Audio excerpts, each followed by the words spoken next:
مانتے ہیں کہ یہاں پر موجود یہ پتھر اس کائنات کا مرکز یا سینٹر ہے۔ اسی پتھر پر آدم علیہ السلام کو پیدا کیا گیا۔ اسی جگہ پر حضرت ابراہیم علیہ السلام نے اپنے بیٹے کی قربانی کی کوشش کی، جس کی جگہ پر مینڈے کو لا کر رکھ دیا گیا۔ اس قربانی کے بعد تیسری عالمی جنگ کی پیشن گوئی تورات اور تلمود کے اندر بیان کی گئی ہے، جس کا ذکر انجیل مقدس اور اسلامی روایات کے اندر یعنی حدیث مبارکہ کے اندر بھی موجود ہے۔ انجیل کے اندر اس کو آرمگیڈن اور حدیث مبارکہ کے اندر اس کو کہا گیا ہے جنگ ہرمجدون۔ ستمبر 2023 میں یعنی آج سے 6 مہینے پہلے میں نے آپ کو بتایا تھا کہ اسرائیل کے اندر 2000 سال کے بعد 5 لال بچیا کو امریکی ریاست ٹیکسس سے $5 لاکھ دے کر اسرائیل میں منگوا لیا گیا ہے، جہاں پر انتہائی احتیاط کے ساتھ ان کی نگرانی کی جا رہی ہے، اور انہیں مسجد الاقصی کے بالکل سامنے موجود پہاڑ ماؤنٹ اولیو پر مسجد کے سامنے قربان کیا جانا ہے۔ اور اس قربانی کے فوراً بعد یہودی قوم اپنے خانہ کعبہ یا پھر ہیکل سلیمانی کی تیسری مرتبہ تعمیر کو شروع کریں گے، اور یہ کہ اس قربانی کے اندر اب 1 سال سے بھی کم وقت باقی ہے۔ جب میں نے یہ بات کی تھی تو اس ٹائم تک اسرائیل نے غزہ پر حملہ نہیں کیا تھا، کیونکہ وہ اکتوبر 2023 کے اندر کیا گیا اور یہ ویڈیو تھا ستمبر کا۔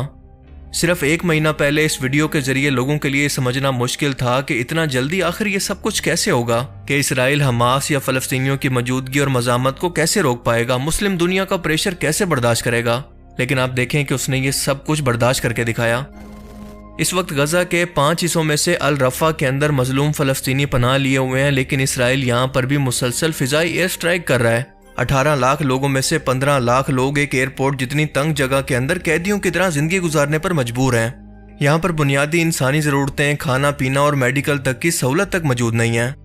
امریکہ نے اسرائیل کو وارن کیا ہے کہ جیسے وہ پہلے غزہ پر حملے کے اندر اسرائیل کی مالی اور اسلحے کے ذریعے مدد کر رہا تھا، الرفا پر حملے کے لیے بالکل نہیں کرے گا، کیونکہ اب فلسطینیوں کے پاس کہیں اور جانے کا راستہ نہیں ہے، وہ بند گلی کے اندر پہنچ چکے ہیں۔ ایک طرف مصر اپنا بارڈر نہیں کھول رہا تو دوسری طرف سمندر ہے، تو باقی دونوں طرف سے اسرائیلی فوجیں ان کو گھیرے ہوئے ہیں۔ لہٰذا اب کی بار الرفا پر یہ حملہ دراصل فلسطینیوں کی نسل کشی ہوگی، نہ کہ جنگ۔ لیکن اسرائیل نے واضح طور پر یہ کہا ہے کہ چاہے امریکہ اس حملے کے اندر اس کی مدد کرے یا نہ کرے، لیکن وہ پھر بھی رفح کو مکمل طور پر تباہ کر کے فلسطینیوں کا وجود ہی اس سرزمین سے ہمیشہ کے لیے مٹا دے گا، ورنہ یہ لوگ اپنی جان بچا کر خود ہی یہاں سے بھاگ جائیں۔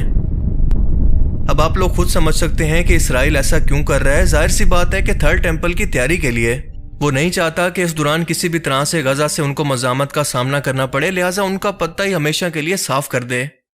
دوسری طرف وہ مسلمان امت کی نبض کو بھی دیکھ چکا ہے کہ ان جیسے بے حس بے غیرت حکمران موجود ہوں تو اسے زیادہ سوچنے کی ضرورت ہی نہیں ہے، جنہوں نے اپنے مسلمان بھائیوں، عورتوں، بچوں کو اسرائیلی فوج کے رحم و کرم پر چھوڑ دیا ہے۔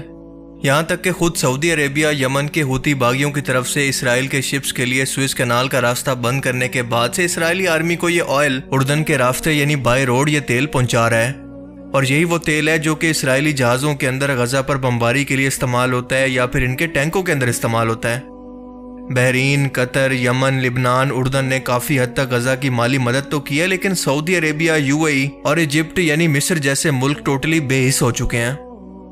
پوری مسلم دنیا کو تو چھوڑ دیں، اگر صرف عرب ملک اکٹھے ہو کر اسرائیل کے خلاف ایک طاقت بن جائیں، اس کا بائیکاٹ کر دیں، تو اس کا وجود ایک دن بھی باقی نہیں رہ سکتا۔ مگر افسوس کہ یہ اجمی مسلمان ہیں، عربی نہیں، کیونکہ عربی مسلمان تبھی ختم ہو گئے تھے جب ان سے سلطنت عثمانیہ نے بادشاہت چھینی تھی،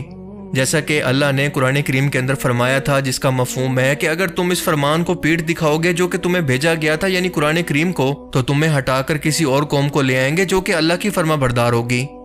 عربوں سے پہلے بنی اسرائیل قوم اللہ کی لاڈلی امت تھی، اور اس نے بھی اللہ کے پیغام کو جب پیٹھ دکھائی تو ان کی جگہ عرب کو دنیا کی خلافت سونپ دی گئی،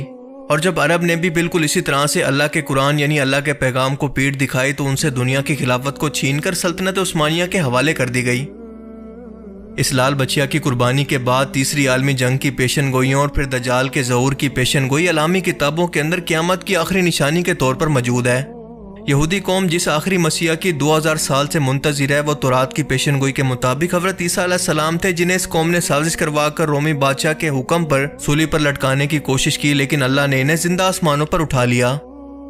اور اب کی بار جو مسیح ان کا تیسری عالمی جنگ کے بعد ان کا بادشاہ بن کر سامنے آئے گا، وہ دراصل جھوٹا مسیح یعنی دجال ہوگا، جس کا خاتمہ کرنے کے لیے عیسیٰ علیہ السلام دنیا کے اندر واپس آئیں گے، کیونکہ اللہ کے رسولوں کو ان کا پیغام پہنچانے سے پہلے قتل نہیں کیا جا سکتا، لیکن اس بار وہ رسول نہیں بلکہ رسول اللہ کا امتی بن کر دنیا کے اندر واپس آئیں گے اور اس فتنہ عظیم یعنی دجال کا خاتمہ کریں گے، جسے ختم کرنا کسی اور کے بس میں نہیں ہوگا۔ وہ دین اسلام کو پوری دنیا پر نافذ کریں گے۔ حضرت عیسیٰ علیہ السلام اس وقت دمشق کی ایک جامع مسجد پر آسمان سے فرشتوں کے کندھوں پر ہاتھ رکھ کر تشریف لائیں گے جب امام مہدی علیہ السلام اور ان کی فوج کو دجال اور اس کی فوج نے دمشق کے ہی کسی مقام پر کسی جگہ پر گھیر لیا ہوگا۔ حدیث مبارکہ کے مطابق امام مہدی علیہ السلام کا ساتھ دینے کے لیے یا پھر ان کی فوج کے اندر جو کالے جھنڈوں کی جماعتیں شامل ہوں گی وہ عرب کے مشرق یعنی آج کے ہندوستان، پاکستان، ایران اور افغانستان کی طرف سے آئیں گی، جنہیں اس وقت خراسان کہا جاتا تھا۔ اللہ کے رسول نے فرمایا تھا کہ ان فوجوں کا رخ کوئی پھیر نہیں سکے گا، ان کو کوئی نہیں روک سکے گا، یہاں تک کہ وہ ایلیا یعنی یروشلم کے اندر جا کر موجودہ اسرائیل میں جا کر امام مہدی علیہ السلام سے ملاقات کریں گی، ان کی فوج میں شامل ہو کر امام مہدی علیہ السلام کی خلافت کو قائم کریں گی۔ اب اس پیشن گوئی کے مطابق یہاں پر یہ بات سمجھنا انتہائی ضروری ہے کہ یقیناً اس وقت خراسان کے اندر خلافت کا نظام قائم ہو چکا ہوگا، تبھی تو وہ فوجیں امام مہدی علیہ السلام کا ساتھ دینے کے لیے یا پھر ان کی مدد کرنے کو پہنچیں گی۔ اللہ کے رسول نے فرمایا تھا کہ اگر تمہیں گھٹنوں کے بل گھسیٹ کر بھی جانا پڑے تو امام مہدی علیہ السلام کی فوج کے اندر شامل ہو جانا، کیونکہ وہ جنتی لشکر ہوگا۔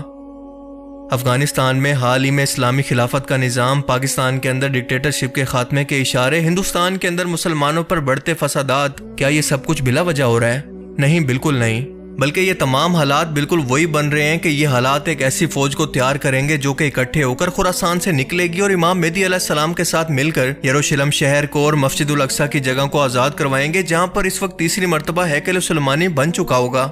اور یہاں پر ہوگی وہ تیسری عالمی جنگ جس کے بارے میں اللہ کے رسول صلی اللہ علیہ وسلم نے فرمایا تھا کہ یہ اتنی خون ریز ہوگی کہ اگر ایک شخص کے 100 بیٹے ہیں تو 999 اس میں قتل ہو جائیں گے، صرف اور صرف ایک باقی رہے گا۔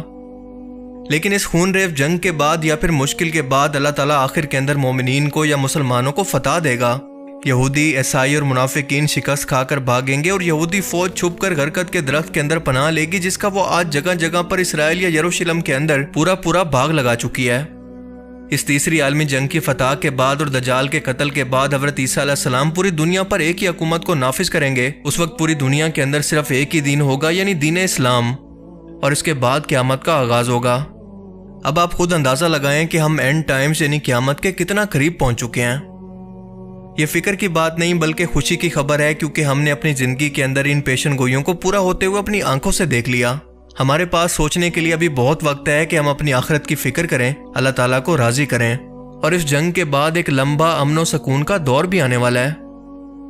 ہم انسان چاہیں یا نہ چاہیں ہمیں موت تو ویسے بھی ایک نہ ایک دن آنی ہے، تو کیوں نہ ہم ان خوش نصیب لوگوں کے اندر شامل ہو کر ہمیشہ کی جنت کا سودا کریں، جو امام مہدی علیہ السلام کے ساتھی اور رسول اللہ صلی اللہ علیہ وسلم کے فرمان کے مطابق جنتی گروہ کے اندر شامل ہوں گے، جنہیں آپ نے خود جنت کی بشارت دی۔ اللہ تعالیٰ ہمیں سمجھنے کی اور نیک عمل کرنے کی توفیق عطا فرمائے، آمین۔ باقی آپ لوگ اس بارے میں کیا سوچتے ہیں؟ اپنی قیمتی رائے کا اظہار کمنٹ سیکشن میں ضرور کریں۔ Thanks for watching this video. اللہ حافظ۔